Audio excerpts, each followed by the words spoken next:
Hello, my name is Lisa Rice, and I'm the President and CEO of the National Fair Housing Alliance. Welcome, and thank you for joining us for a very timely and critical discussion. The year 1968 may seem like far off history, a period quite unconnected to us today. It was a year of great turmoil. It was a year of unrest. It was a year of protest over racism and the Vietnam War. It was a year that Dr. King and Bobby Kennedy were assassinated. It was a year that, to quote Fannie Lou Hamer, people who were sick and tired of being sick and tired disrupted the Democratic National Convention. It was a year that not only rocked this nation, but the whole world. America was on full display. And in too many respects, the challenges we were facing 55 years ago still plague us today. When President Johnson convened the Kerner Commission, residential segregation, redlining, appraisal bias, and restrictive race-based zoning were the norm. These inventions were specifically designed to create racial inequality. And 55 years after the Kerner Commission released its report and recommendations for change in this nation, 55 years after passage of the Fair Housing Act, these challenges remain. We passed civil rights legislation that can often stop transactional bases of discrimination, but Congress never removed the structures of racism and apparatus of inequality. Those inequitable systems that were built using race-conscious policies are still in place doing what they were designed to do. Today, our communities are more segregated than they were 100 years ago. The racial homeownership gaps are still as large as they were before the Kerner Commission released its report. COVID's impact fell harder on communities of color, not because Black, Latino, Asian, Native, and Pacific Islanders were more susceptible to the virus, but because unjust systems amplify the disease's effect on these communities. Appraisal bias is draining homeowners in Black communities of $162 billion in wealth. The race-based zoning policies put in place decades ago to keep Black and Latino people out of certain communities are still in place. What's more, now we have technologies built with the tainted data emanating from our bias structures that generate discriminatory outcomes, further perpetuating inequality. The Kerner Commission's work is yet unfinished. That is why LDF and NAFA teamed up to host today's event. Over the years, NAFA and LDF have partnered to tackle injustice. We have linked forces to save the disparate impact tool, a vital weapon in the fight against inequality when it has come under threat. We linked forces to stand up to the Trump administration's many attacks on fair housing and civil rights. And we're joining forces today to explore how we can collectively advance and build on the work of the Kerner Commission to eliminate racial inequality.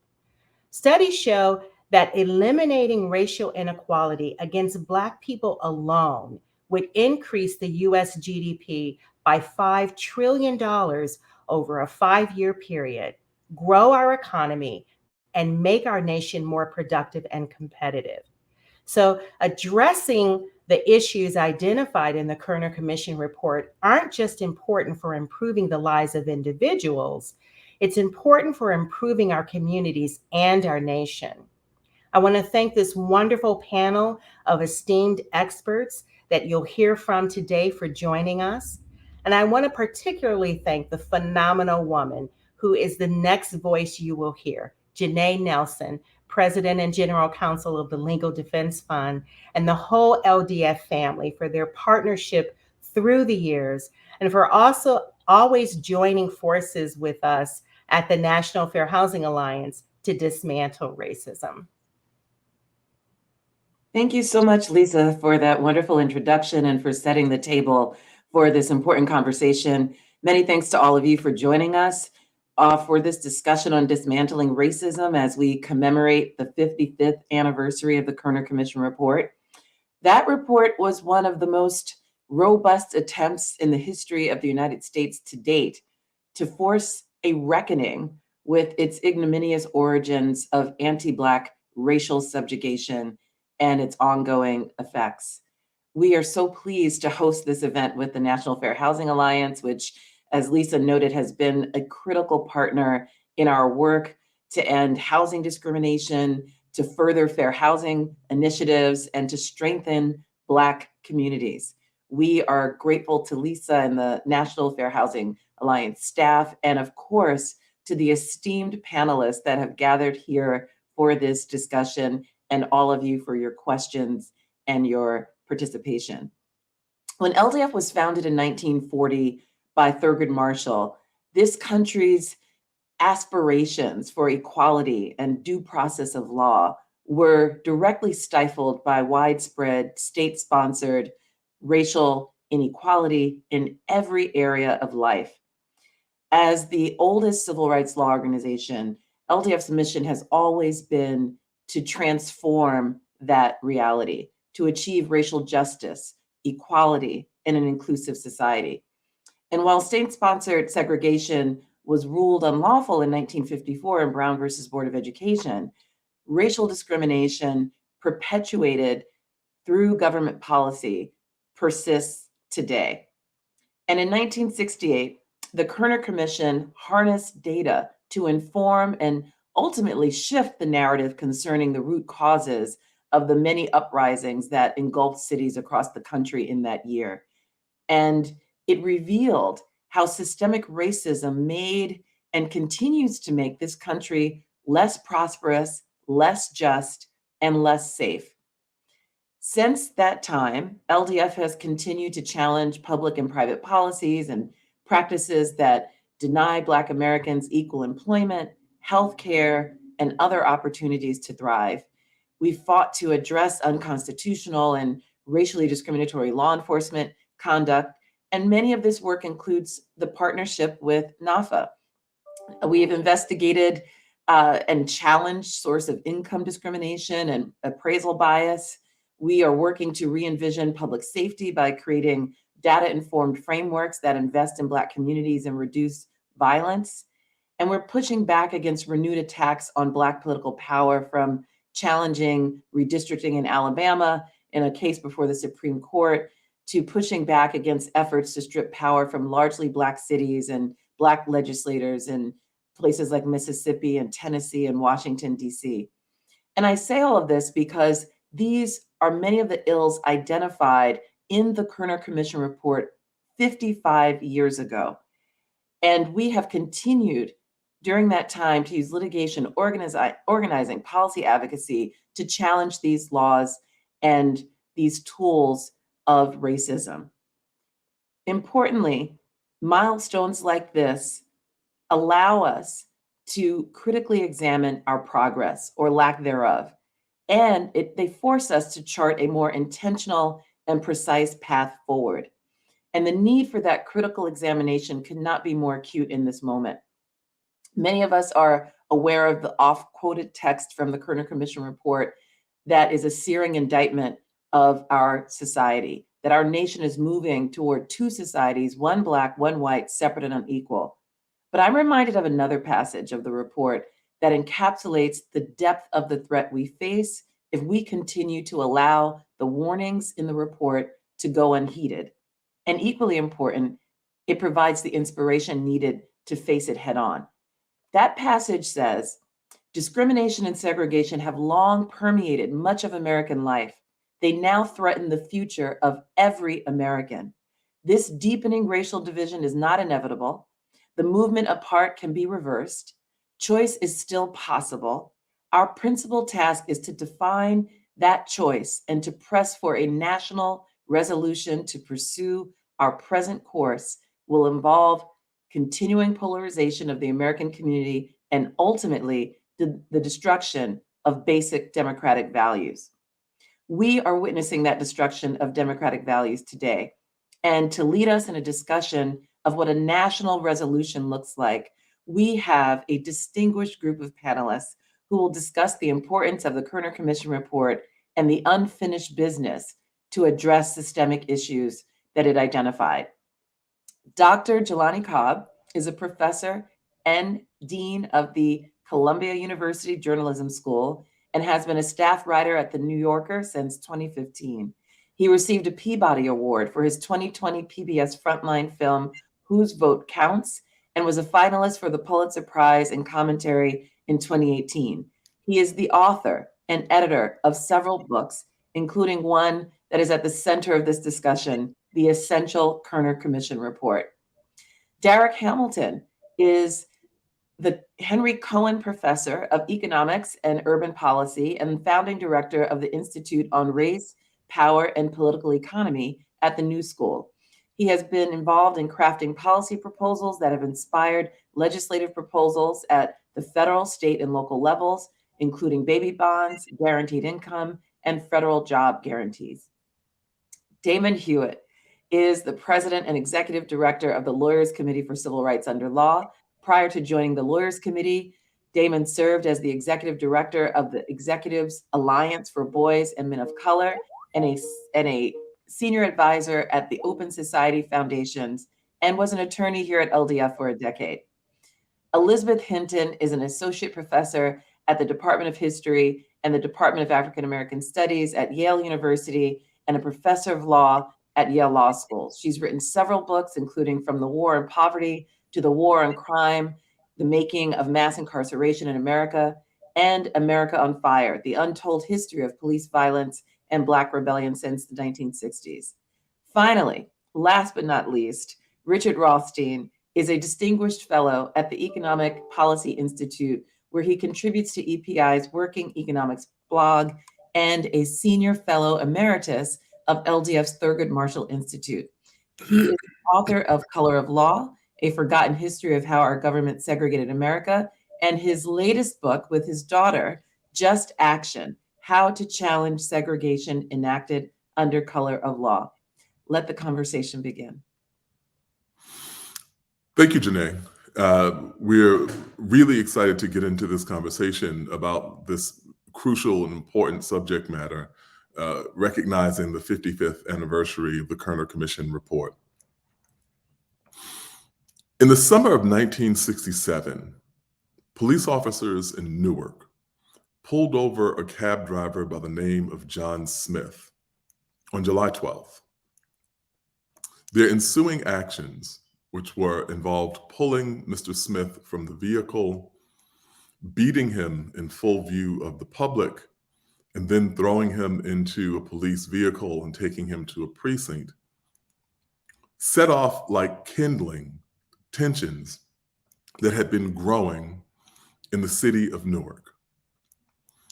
What erupted in the aftermath of those actions were 5 days of revolt, uprising, violence, fire, and belated reckoning.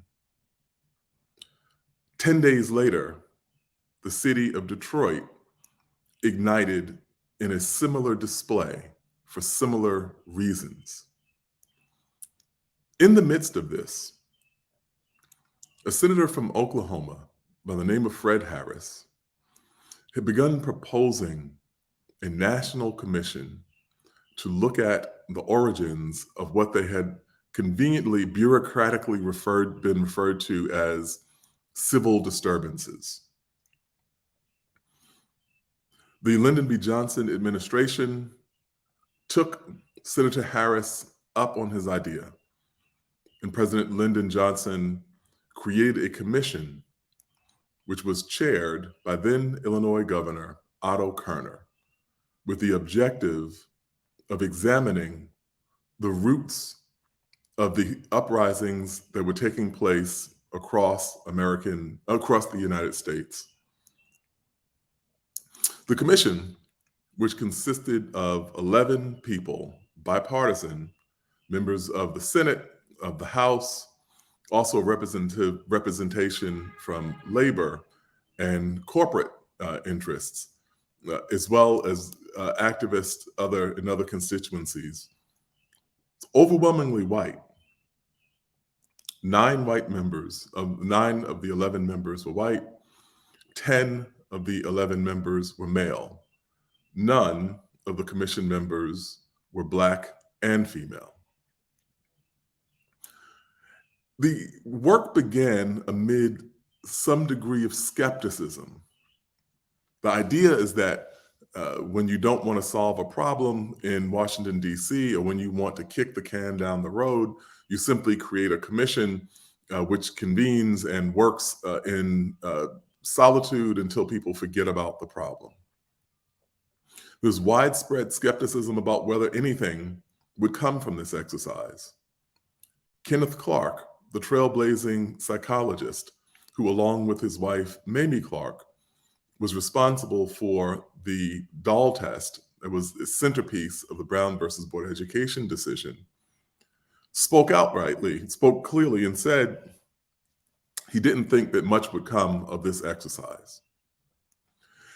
Instead, these commission members, as unlikely as they were, embarked upon the creation of what is likely the most serious reckoning with the legacy and implications of racism in American life that we've seen in a government document before, or frankly, since.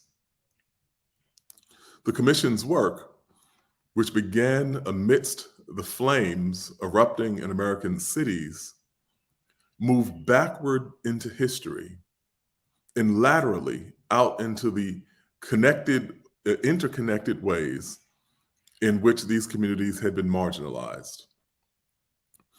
Crucially, the commission began doing examinations of the cities themselves, field trips in which the members would go to the communities that were affected.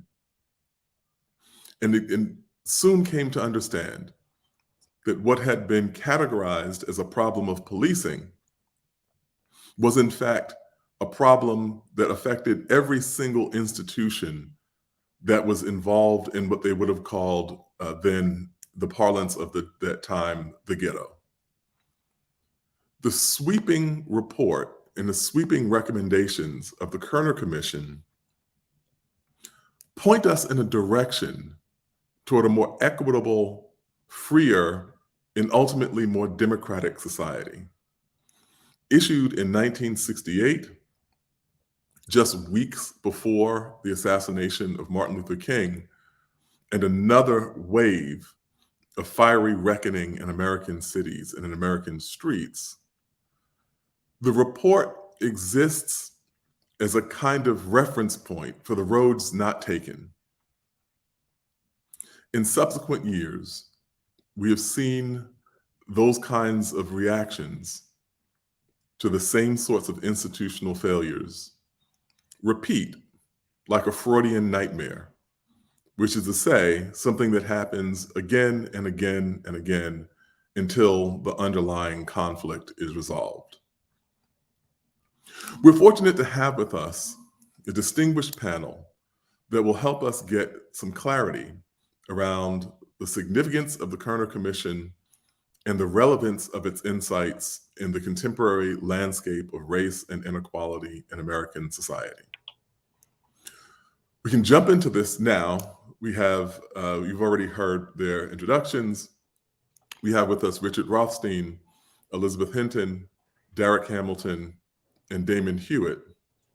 We're going to flip things just a little bit, and we'll start with some questions that were submitted to us. And then in the second half of our conversation, we'll get into the specifics in each of their areas of interest. So first, welcome. Thank you for being with us today. And the first question, 55 years after the Kerner report, what is your feeling about how it helped or did not help in the fight for justice? And what are your thoughts on the usefulness of similar reports today? And I will start on my screen with Elizabeth, and then Derek, and then Damon, and then Richard. Okay, we can't hear you. I don't think we can hear you.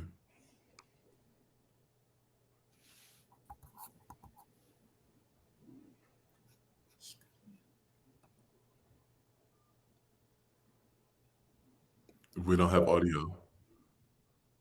Can you hear me now? Yes. Okay. Sorry, I was muted. Sorry about that. First, I just want to thank the National Fair Housing Alliance and the NAACP Legal Defense Fund for having this really, really critical conversation as we approach this pivotal moment in our history. And, you know, I think after the racial reckoning, as it's been called, of 2020, the Kerner Commission kind of took on a new significance. In the sense that the Kerner Commission in many ways outlined exactly the kinds of massive policy changes and restructuring that is necessary in order to address the deep, deep problems of racial, class, gender, and economic inequality in the US. And so, you know, the last thing we need is really another commission to study these problems, as I think Jelani mentioned, you know, like kicking the can down the road to continue to avoid the major structural interventions that are required. The Kerner Commission laid it all out. We need investments in jobs, perhaps first and foremost. We need investments in housing. We need to ensure that everybody has access to decent, livable housing that isn't reliant on exploitative relations between landlords or public housing officials and tenants. We need a massive overhaul of our public school systems. These are the kinds of bold investments and bold visions for the country that the Kerner Commission laid out.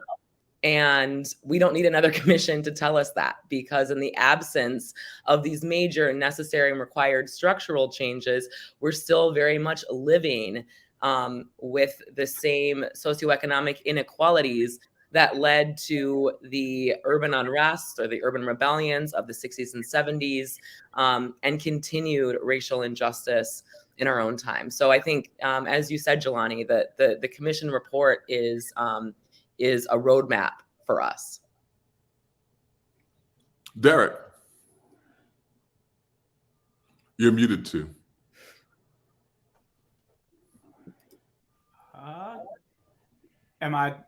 Can you hear me now? I hear you now. So I think I agree with Elizabeth, and also want to offer my thanks, but I won't go in detail because I know we have a lot to say, but it provided some truth and reconciliation, which is important. I mean, the fact that we're still talking about it today is both problematic and useful. So it helps us understand inequality. It helps us understand power, and it situates inequality and poverty at its root, which is resource deprivation, which is an intentional state actions that create structures that inhibit the dignity, the productivity, and the inclusion of various populations. But it's not enough. What is missing is redress. I mean, there are parallels as we think today about the movement towards reparations, which is gaining more saliency, where truth and reconciliation and redress are complementary and both necessary. If we have the redress without the understanding of how we got there, we're bound to repeat it again. And if we just do the truth and reconciliation without the redress, the economic conditions that predicated the exploitation and extrapolation still remain. Indeed, the backlash to the Kerner Commission that came about from people like Ronald Reagan, Nixon, two presidents that critiqued the report even when it was issued. Well, they have created this genre of a neoliberal political movement that has come to naturalize poverty and inequality by castigating it as the result of some deficient behavior, and that when government does intervene, they intervene in a way that not only offers these undeserving super predators, welfare queens, and deadbeat dads an unfair advantage, but in a way that becomes counterproductive for them themselves by arguing that it creates further structures of dependencies, further incentives not to invest in oneself. So there's a certain amount of irony. The irony is that without the redress, it enabled a backlash, a right-wing backlash that used a new that used the document and the movement itself to create a new genre that has become to naturalize poverty. And I'll be real quick and just say this, and I know we're going to get into solutions. In my estimation, the solution resides with a more complete notion of human rights. Human rights not limited to political, civil, and cultural rights, which are important, but are inadequate, incomplete, and co-opting without economic rights, without some baseline level of resource by which people can actually engage in transaction without being exploited or at the whim of somebody's charitable inkling. And then the other thing that we have to keep in mind is these economic rights have to be intentionally inclusive. They have to be designed, implemented, and managed in such a way that the most marginalized are intentionally included, or the de facto is a system, a structure of racism by which the country has been built, and the stimulus and whatever comes about from any type of intervention has the potential to further exacerbate inequality without that intentionality. Damon.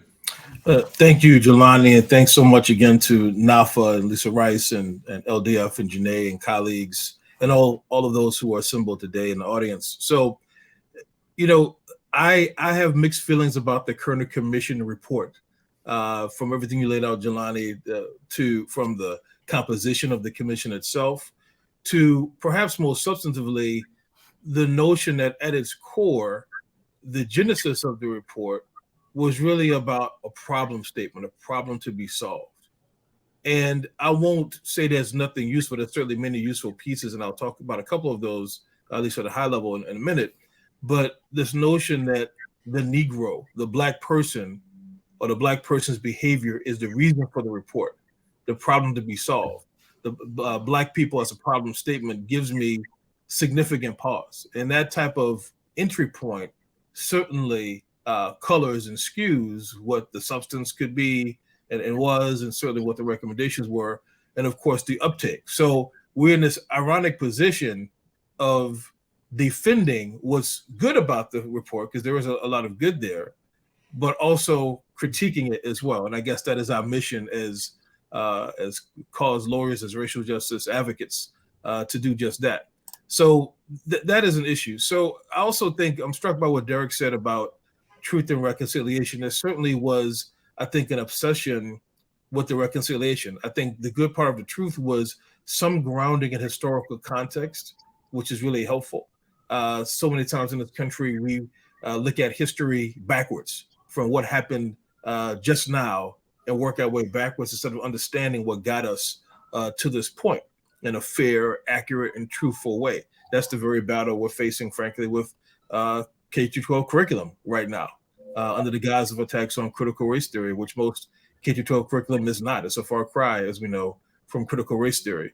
So the grounding in historical context is important, but there's such an obsession with the reconciliation part. Brian Stevenson from Equal Justice Initiative, great writer, scholar, and advocate, talks about how truth and reconciliation must be sequential. And I do believe that the Kerner Commission tells a good chunk of truth that had never been memorialized, certainly by a body composed as it was, by primarily white men. So there's a usefulness, utility, certainly functionally and symbolically there. But the truth is, we've been waiting on America to tell the whole truth for a long time. And so the obsession with reconciliation that we saw then in 1968 is echoed and reflected today. What can we do to build police community trust and relations? And by that, many people often mean, how do we get community to trust the police?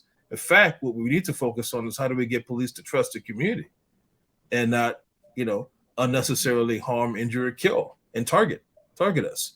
So the obsession with the reconciliation, I get it. We want solutions in this country, not just to admire the problem, but we've got to start really making sure we tell the whole truth, the entire truth, and nothing but that truth. And in today's environment where we are rife with mis and intentional disinformation, where we see narratives twisted, as Derek and others have mentioned, it's very difficult What we need is a return to what I believe was at the heart of the Kerner Commission effort, to introduce the thing that actually got us some of the civil rights legislation that we had even before the uprisings, before the riots, before the report itself, which is a renewed sense of moral clarity, a bright line about what is right and what is wrong, a bright line that tells us that exclusion should not be an option from society, from the opportunity to profit, to develop and gain wealth, to prosper, to have a voice, to have power.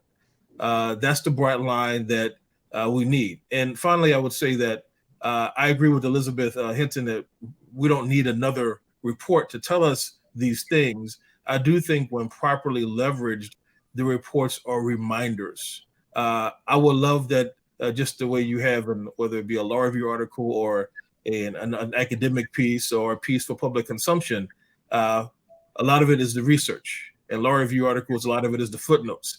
It is understanding the thinking that came before, the past that came before, not pretending that we're Christopher Columbus and Eureka just discovered a new issue, a new problem, or a new solution. There's not a whole lot new under the sun. It's how we process, analyze, and leverage it. So if there is a future such report, I will hope that it doesn't just simply cite the Kerner Commission, but that it learns the lessons and failures of thought and implementation all along the way. Richard. Well, thank you, Jelani. And it's terrific being here with all of you distinguished people. I agree. We have enough reports. We know what to do. There's no absence of ideas about how to fix segregation and its ongoing effects. What's missing is not more ideas, not more reports. What's missing is a new activist grassroots civil rights movement that's going to create the political pressure and will to implement some of the ideas that we already have. We have a very polarized country today, but there's an enormous potential for such a new grassroots movement. 20 million Americans participated in Black Lives Matter demonstrations in 2020. They were suburban and urban. They were Black and white, Hispanic and others. They were men and women, young and old. It was the largest outpouring for racial justice in this country's history and the most diverse. And yet, at the end of those demonstrations, too many of those demonstrators in both suburban and urban communities went home. They put Black Lives Matter signs on their lawns and did nothing further to make Black Lives Matter. What we need now is not more reports that those people can read. What we need now is a national core of organizers who can knock on the doors of those people and get them mobilized to take action to press for the implementation of the ideas that we already have. Let me make one other point. There was a reference before to systemic racism. It's a term that very few people outside of an in-group understand. What they can understand is once you've created enormous inequality in this country, race-neutral policies can have a different impact on the disadvantaged, on Blacks, and on whites. And most of those policies are local. They can be addressed locally by the kinds of grassroots movements I talked about. The segregation that we have, and I documented this in my previous book, The Color of Law, was created by government, by the federal, state, and local governments that imposed segregation and required private discrimination as well. It may be that many private people wanted to discriminate, but had the federal government not required them to do so, it wouldn't happen. But there's an enormous implication to that. If it was created by government, that makes it an unconstitutional system of inequality that we have. It was a violation of the 14th, 13th Amendments in particular. And if we have an unconstitutional system of racial inequality, that puts an obligation on all of us as Americans, if we take our responsibilities of citizenship seriously, to do something to redress it. So that's an obligation that needs to be aroused, inspired. And as I said, there are so many policies at a local level now that sustain segregation, that sustain inequality, They don't have to any longer be racially specific. They don't have to be discriminatory on their face, because we have an unequal society. Race-neutral policies perpetuate that segregation. Many of them are at the local level. Many of them can be addressed by activists. And what we need is more activists and perhaps even fewer reports. I think we have another question that was submitted before, which is, how do federal investments or the lack thereof or tax policies impact our progress to dismantle racism? And let's go in the opposite order this time. So we'll start with Richard. Well, I'm going to build a little bit more on what I said. There is no political appetite for federal policies today that are going to significantly redress segregation. So of course, tax policies reinforce it. Federal tax policies reinforce it. But there are many local policies that reinforce it as well, that are actionable and that we could develop movements to redress. So for example, you're probably aware of the reports that documented in almost every metropolitan area in this country, African Americans pay more property taxes relative to the value of their homes than whites do. It's a systemic problem, but it's not a race-specific problem. It's because the way in which we assess properties inevitably is going to create assessments that are higher in neighborhoods, for example, that appreciate in value more slowly than it will in neighborhoods that appreciate in value more rapidly. That's a purely local issue. Property assessments are done by counties and by cities, and a local movement of activists could create the mobilization of a movement that could demand refunds to African American homeowners who've paid excessive taxes. That's something that's not federal, but it's actionable, and it's conceivable that it could happen. We have policies that actually stem from the Kerner Commission report. The low-income housing tax credit was a recommendation of the Kerner Commission report, a federal subsidy for the housing of low-income families. That program, necessary program, reinforces segregation, not because it's a race-specific program, but because developers would rather place low-income housing in low-income neighborhoods. When those systems of placing low-income housing tax credit projects are developed at the state and local level, racial justice activists could have a voice in the placement of those projects to ensure that they don't reinforce segregation. The same thing is true of another program that was recommended by the Kerner Commission, and it was then implemented, the Section 8 voucher program, with which we're all familiar. The Section 8 voucher program reinforces segregation, not because there's something in the purposes of the program that say they should reinforce segregation, but the vouchers are structured in such a way that they're more usable in low-income neighborhoods, in already segregated neighborhoods.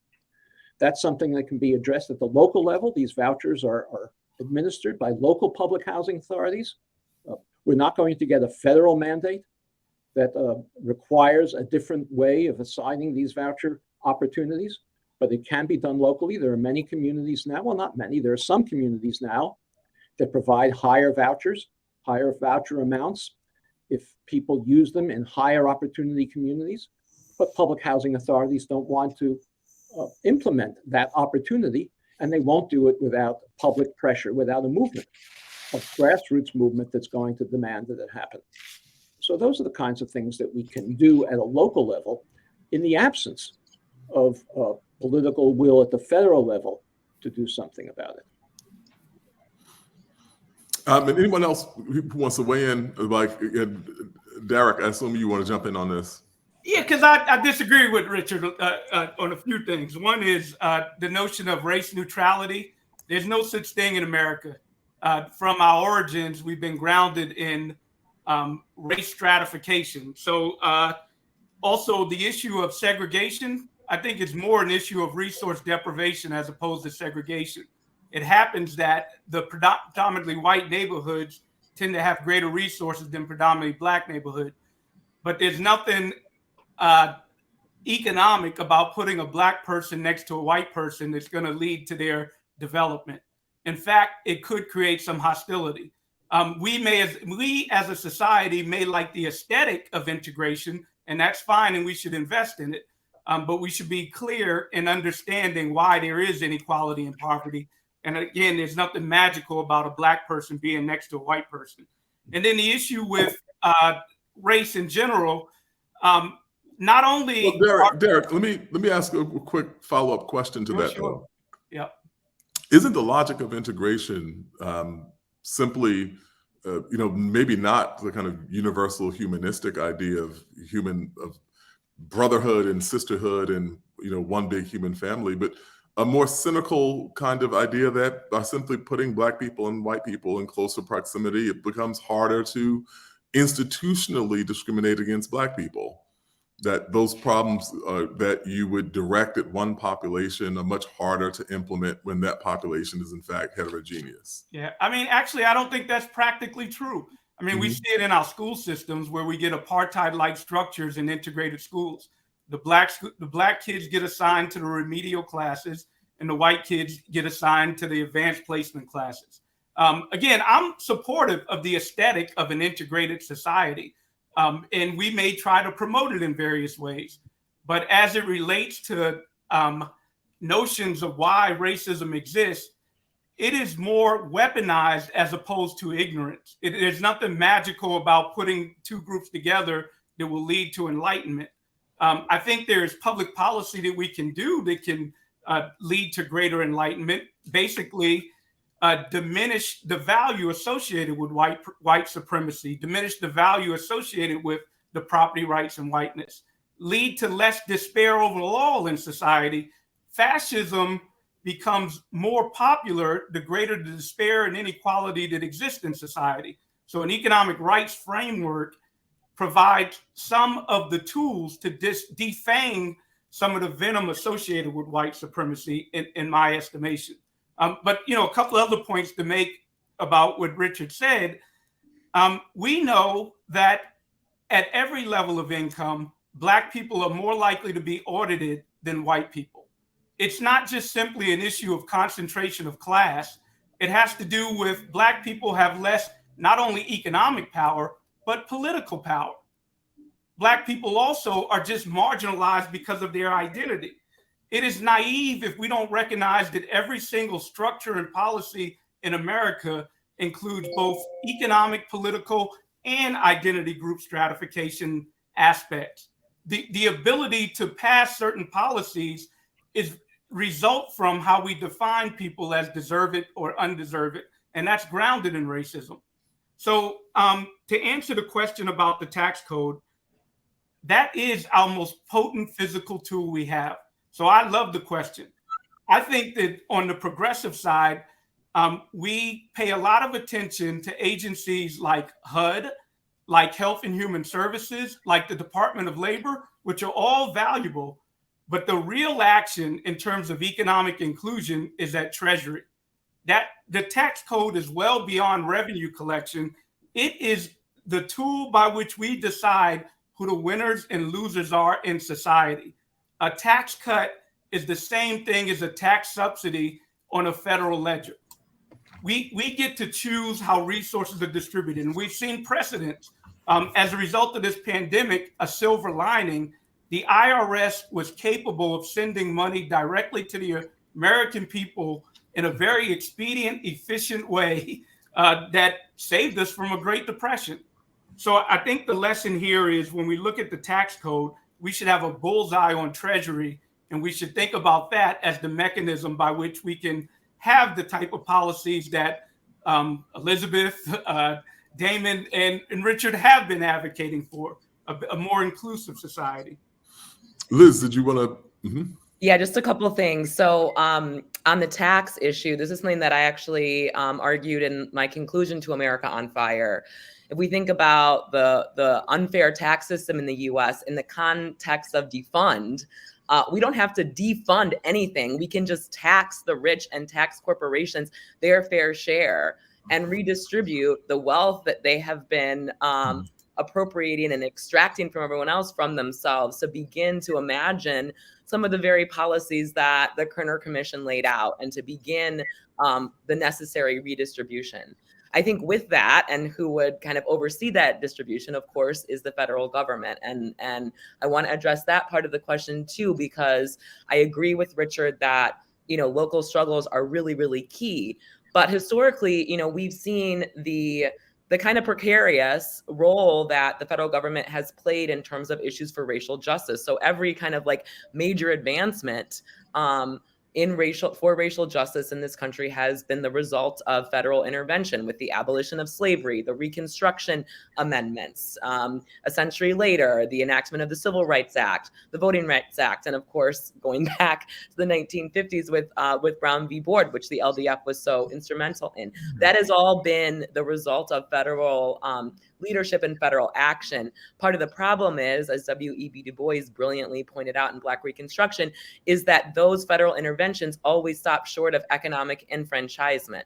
And that economic enfranchisement was part of what the Kerner Commission was advocating for. It was, it basically said to the Johnson administration, look, the civil rights legislation, the war on poverty is great, but it's got to go further, which also mirrored what mainstream civil rights activists from King on down were advocating by that point in the 1960s. So I do think we have our work cut out for us. And Richard, I really loved what you said about the, how it's the necessary next step is to begin to build a robust social movement, to build that political will. But I think that, we are going to need federal leadership and major federal intervention to realize some of the very, very ambitious policies that we've been talking about. And part of that, could just be, it's not that complicated. Just tax rich people what they owe. Stop giving corporate welfare in the way that you do, and let's start spreading out the resources in this country. Jelani, the cake is baked. I'll put some icing on it, which I think, I won't say it sums it all up, but on the tax policy, we tax income by and large, and to some extent assets, but not really wealth. And that is the fundamental problem. That's why we can have a higher tax rate. Where I'm from, New Orleans, the effective tax rate, well, that's not the right term, but the total combined tax burden for local and state is about 9.5% on everything you buy.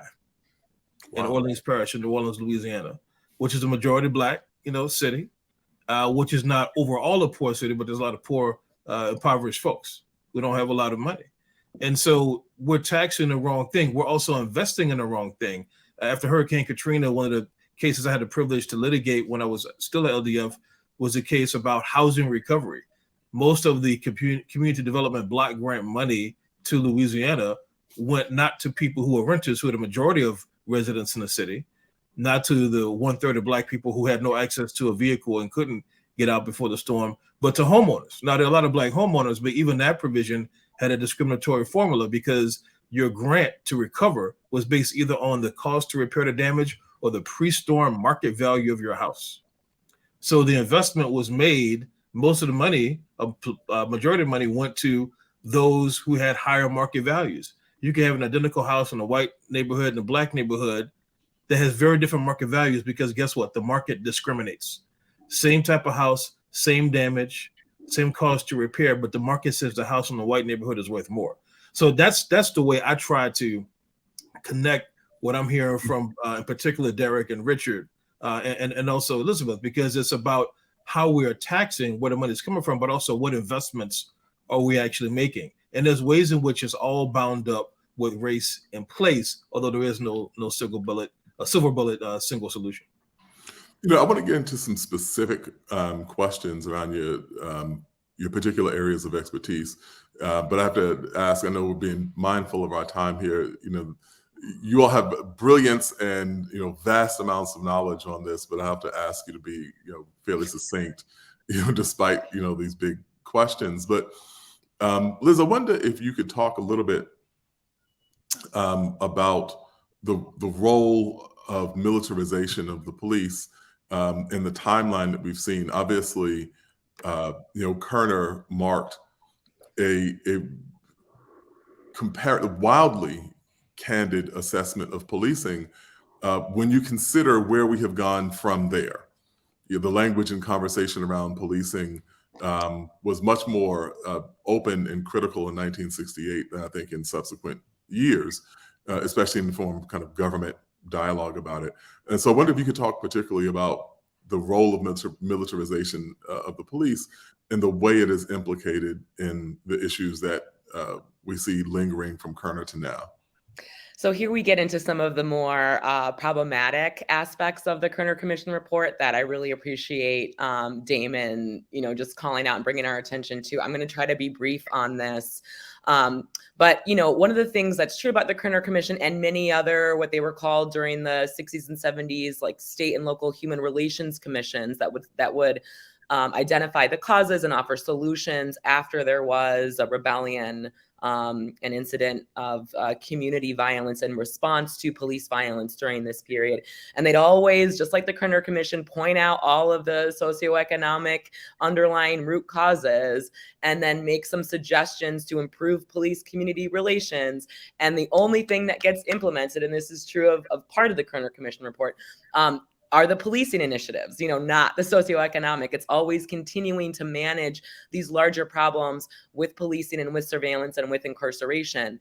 The Kerner Commission, as Damon mentioned, was operating under a set of assumptions about Black Americans and poverty and crime, and looked at violence and crime in many urban communities through a kind of pathological lens. That is, that it was tied to poverty and a behavioral issue among Black Americans. And so that really ends up steering the kind of realm of possibility that they recommended for reforming police in America. I think some of their more progressive recommendations that, again, we hear very, that still come up today: civilian review boards, more training for police, greater investments in programs that bring police and residents into dialogue together, resident tenant patrols, all these things that we know actually do improves public safety in communities the Kerner Commission advocated for. But unfortunately, those recommendations weren't taken into account or weren't implemented. It was the more hardlined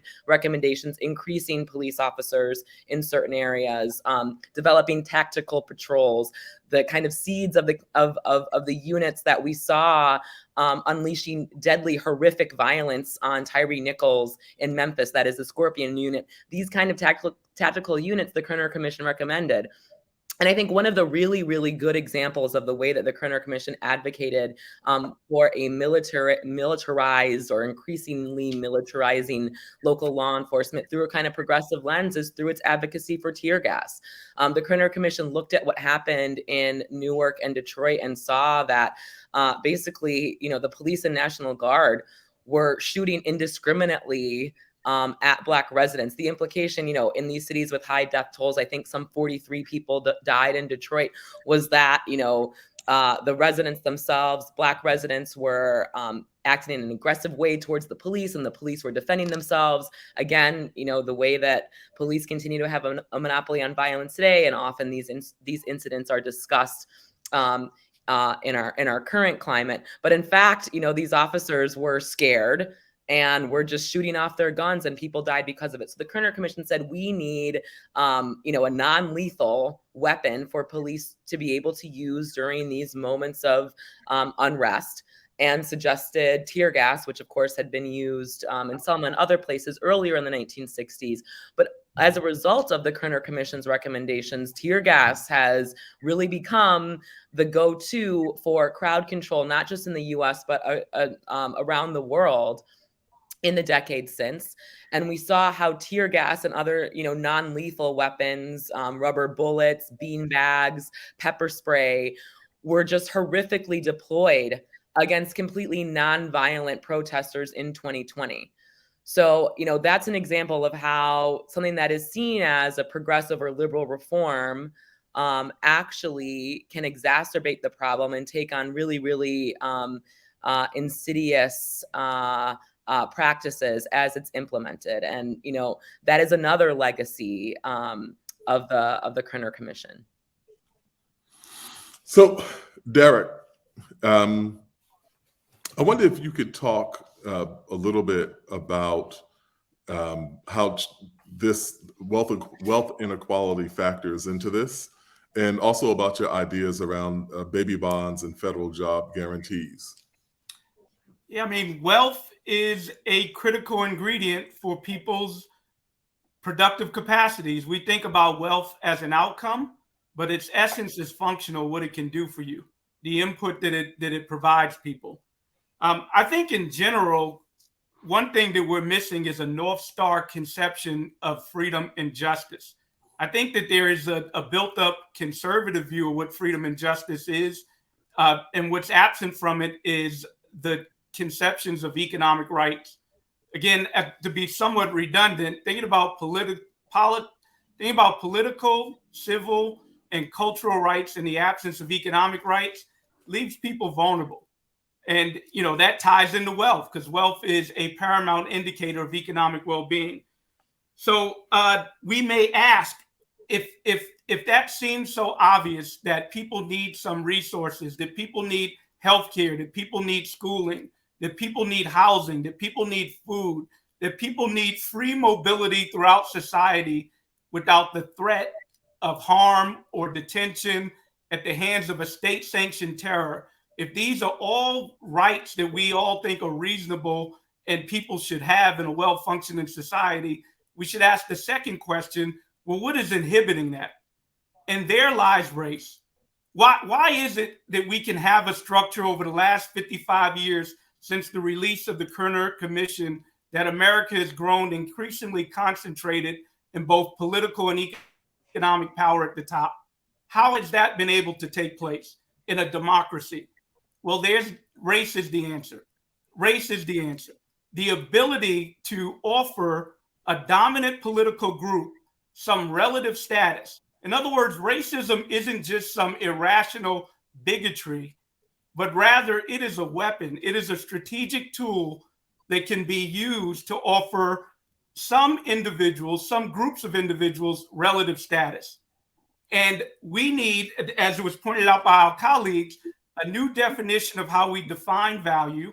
And in so doing, we need to look beyond the self-interested accumulation that leads to this tribalism and promote other humanistic attributes of our economy, like shared prosperity, like investing in humans for their productive capacity rather than some charitable consuming agents. All this stuff is necessary. And I think the human rights frame, where we include policies like baby bonds that ensure birthright to capital, policies like a federal job guarantee that ensure that we can fulfill one of the essence of being a human being, which is contribute productively to society without the limited power that comes to play when you try to enter an employment agreement and you have no resources. So the federal government essentially would set a floor. It doesn't get rid of the private sector. It says at a minimum, if you want to engage in labor markets, housing markets, schooling markets, capital markets, you have to offer at least this in order to engage in those markets, because we will provide a base level of resources so that people can actually engage in that. Thank you. Damon, I wonder if you could talk about the landscape of voting rights, from 1968. If we look at the time frame that the Kerner Commission report was issued, this is in the immediate aftermath, or the not very long aftermath of the Voting Rights Act of 1965. I wonder if you could talk about where we are in that landscape now. Well, it's a complicated picture. We need an hour just for that, Jelani. But to sum it up, the late John Lewis rightfully said that the right to vote, or our vote rather, is precious, almost sacred. It's the most powerful nonviolent tool, he said, that we have to create a more perfect union. The fact is, and this will blow people's minds, under the U.S. Constitution, there isn't a right to vote in the Constitution. We have federal laws that prevent the curtailment, designed to prevent the curtailment of voting rights that exist under state law and access to the ballot. But overall, we know that it's not just about the vote. It's about voice. It's about vitality. It's about power and, frankly, self-determination. The same battle for Black folks since the days of chattel slavery. Could we get to a say in how we are governed, a say in the conditions in which we live, the say in the opportunities that we have? And so we know that the Voting Rights Act of 1965, predating the Kerner Commission by 3 years, was transformative. If you look at the period just before the commission report and the period just after, that maybe 5-year span, we saw a significant uptick in Black voter registration that led to, by the late 60s, early 70s, and into the 80s, tremendous progress in terms of Black elected officials being elected. Now, that's not the success. The success is the Black community being able to elect our candidates of choice, not just that as a Black elected official at any rate. But you saw the progress primarily in states like Alabama, Mississippi, Georgia, my home state, Louisiana, North Carolina, South Carolina. Now, what we've seen, though, is a political project designed to gut the Voting Rights Act, call it into question. It's been reauthorized, certainly, multiple times, including during Republican-led administrations in the White House and many Republicans in Congress. But that all changed after the Shelby County case in 2013. All of a sudden, you can't even barely get a floor vote on reauthorizing the Voting Rights Act, because everything the Supreme Court has done to gut the act in terms of the very strong pre-clearance provision that required all those states, those jurisdictions that have a documented history of racial discrimination in voting to get all of their voting changes pre-approved, meaning changing polling hours, polling places, drop boxes, early voting, by mail voting. All of those changes no longer have to go through a pre-clearance by Department of Justice or federal court. So it leaves us playing whack-a-mole trying to challenge these. So our organization, the Lawyers Committee, many others do our best to challenge it, but it is an uphill battle.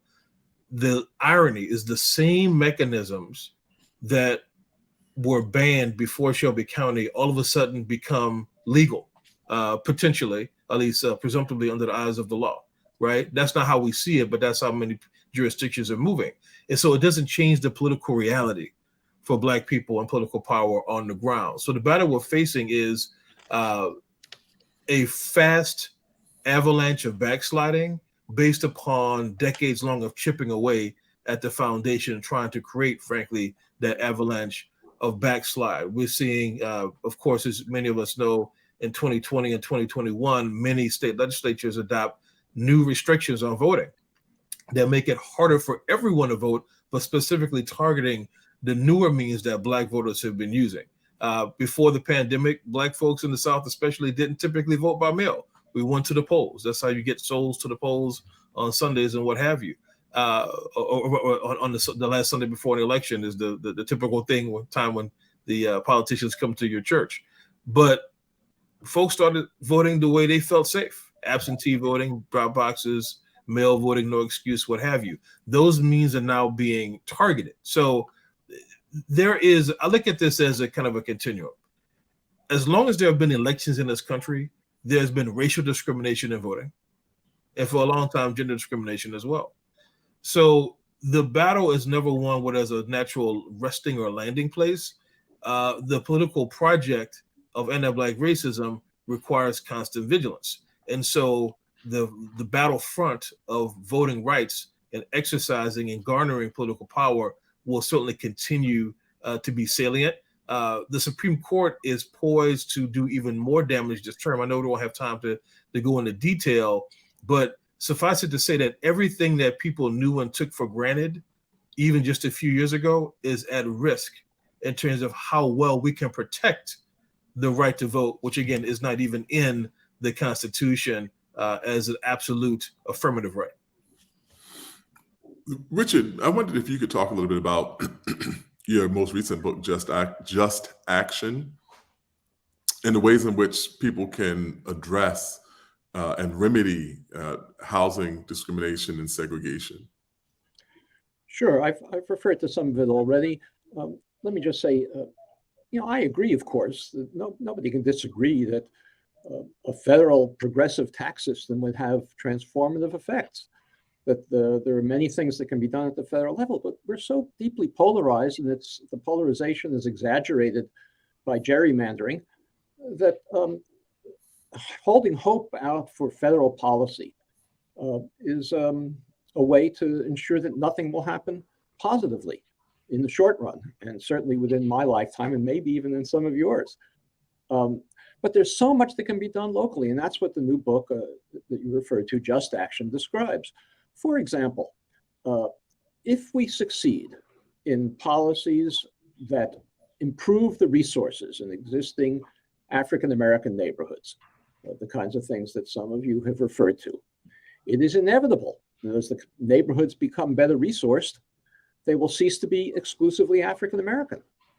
More middle-class people of all races will want to move in, and they can't be stopped. And you get a process that we talk about is called gentrification. You can't have it both ways. The only way to keep a neighborhood all Black is to keep it segregated and poorly resourced. So if you improve those conditions, they will become more diverse. So what do you do to prevent displacement from gentrification? These are all local actions, and they'll only happen if there's a locally mobilized movement to demand that they happen. To prevent massive displacement from gentrification, you can adopt a local inclusionary zoning law that requires new development to preserve a share of its new units for low and moderate income families, for the existing residents.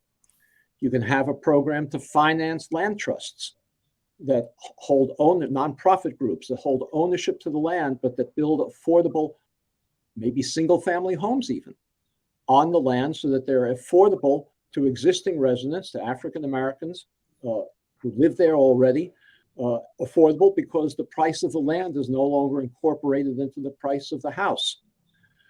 You can have, as I described before, policies that prevent the reinforcement of segregation by the placement of all low-income units in those neighborhoods. So there are many, many things that can be done to prevent massive dislocation from gentrification, but they won't happen without a local movement. What the new book does, Just Action does, is it describes policy after policy, program after program, that each one of which would have a small impact on the inequality that results from segregation, but in combination could have a big impact. The advantage of them over focusing on federal policy is that they're achievable in the short run, if there's a mobilized constituency to do it. And as I said before, Jelani, the massive turnout for the Black Lives Matter demonstrations indicates to me that there's an untapped potential for participation in a racial justice movement that goes beyond the think tanks that are turning out reports to which we devote so much attention. And that potential can be mobilized and in favor of so many of these policies that can redress segregation and its effects. We are right about at our time. So I wondered if we could do something really quick. It's just a kind of speed round, for 1 minute each, about the most significant thing you think of the legacy of the Kerner report is. And Liz, we can start with you and go to Derek, Damon, and Richard. I mean, okay, so I will say, and this might kind of repeat some of the things that that I said earlier, but again, I really do think that even for the kind of changes and policies that Richard's advocating, we need to have some kind of a national guidepost or national roadmap. And so I think that, the Kerner Commission began a new level of recognition on the part of officials at all levels of government. But of course, this was a presidential task force for the first time in U.S. history of the way that racism shaped social relations and the development of American institutions. And it was, I think that's one of the legacies when we talk about racism today, institutional racism, systemic racism, which became a buzzword during the reckoning of 2020. The root of that, or what kind of laid that out in its best-selling paperback form, was the Kerner Commission report. So the attention to racism, and again, that quote that Janae said at the top, which is that the nation is two societies, one Black, one white, separate and unequal. That's that recognition, and the solution to that is what we're still very much dealing with today. Derek. Yeah, however inadequate it may have been, and Damon pointed out a lot of the inadequate aspects of it. It was government taking public responsibility. It was government taking some onus for the conditions that existed in society. That's a great legacy. I'd say that it bridges to things like Joe Biden's executive order that requires federal agencies to take account of the conditions of Black people in their plans, missions, and also recording data, and also to take some actions to redress it. Those are all good legacies. Really quick, I'll just say federal policy, local policy, and state policy certainly are not mutually exclusive. We can do all of them, and we should be doing all of them. And then I also think one way to redress some of the harms that might be associated with gentrification might be direct guarantees to people. So making sure the resources and the investments are tied to people directly. Thank you, Jelani. The Kerner Commission report is in some ways the logical extension of the Supreme Court's decision in Brown v. Board of Education, where the court spoke about how segregation of the races has a negative impact on, in the language of the time, colored children. Talked about inferiority complex that sets in. The idea is right. The problem statement is a bit off. If the problem statement is focused on people as the problem, Black people especially, or the harms only accruing to one group of people. If this is to be a multiracial democracy, which I think we should be fighting for, and I say that as leader of a Black-centered organization, we need all parts of society to be strong, to be clear, and to have access to fairness and justice. So to go back to what I said earlier, I think that I talked about truth and reconciliation to take up Derek's theme, as Brian Stevenson says, being sequential. The truth is distorted today. We have to keep telling these truths and understanding new angles and new truths, and be willing and open to whether it be private sector or, as Derek said, government action, intervention, and political will, being willing to evolve as an understanding of what's true and what's real evolves as well. And Richard, the last word to you. Well, the biggest advance of the Kerner Commission report, I think, was saying that the problems of this society in terms of racial inequality were created by white institutions. That was an advance because too many people in the society then, including many African Americans, believed that the problems of African Americans in this country were their own fault. Not working hard enough, not going to school long enough. Taking that, which now seems to be obvious, taking the focus off of that and saying it was white institutions that created it, was a big advance in terms of public understanding. It was a challenge. It seems obvious now, but it was a challenging concept to most people who read that report in 1968. But it didn't go far enough because it wasn't white institutions amorphously. It was government action that created the segregation that we know today. And by not calling that out explicitly, the Kerner Commission gave people no route forward to redress it. If we understand that we have an unconstitutional apartheid system in this country, as I said earlier, that places an obligation upon all of us, not just policy writers, not just people like the panelists in this group, including me, but on ordinary people to do something about it. It is certainly true, as was just said, that state, local, and federal policy all have to work together to do something about it. But you and your neighbors have much more influence on local policy, and that's the place where we have to start. And if we begin to win small victories there that redress small aspects of segregation and its inequality, we can create a movement that can build and eventually lead to a federal movement, a national movement that can influence national policy. But the place to start is with you and your neighbors. And I'm hopeful that we can see a resurgence of that kind of activity in this country that mobilizes those 20 million people into a real coalition of local movements that will grow to a federal level. So I want to thank you, Richard, and also you, Damon, and Derek, and Elizabeth, for your insights today. I also want to thank the Legal Defense Fund, and the National Fair Housing Alliance for hosting this conversation today. Obviously, there's a lot more to be said on these subjects. I would encourage everyone who is viewing this to examine the works of everyone who's here for the insights on these crucial issues. And thank you for spending the past hour with us. That's it. Thanks. Thank you, Jelani. Thank you. Thank you. Thank you all Thank for you. coming.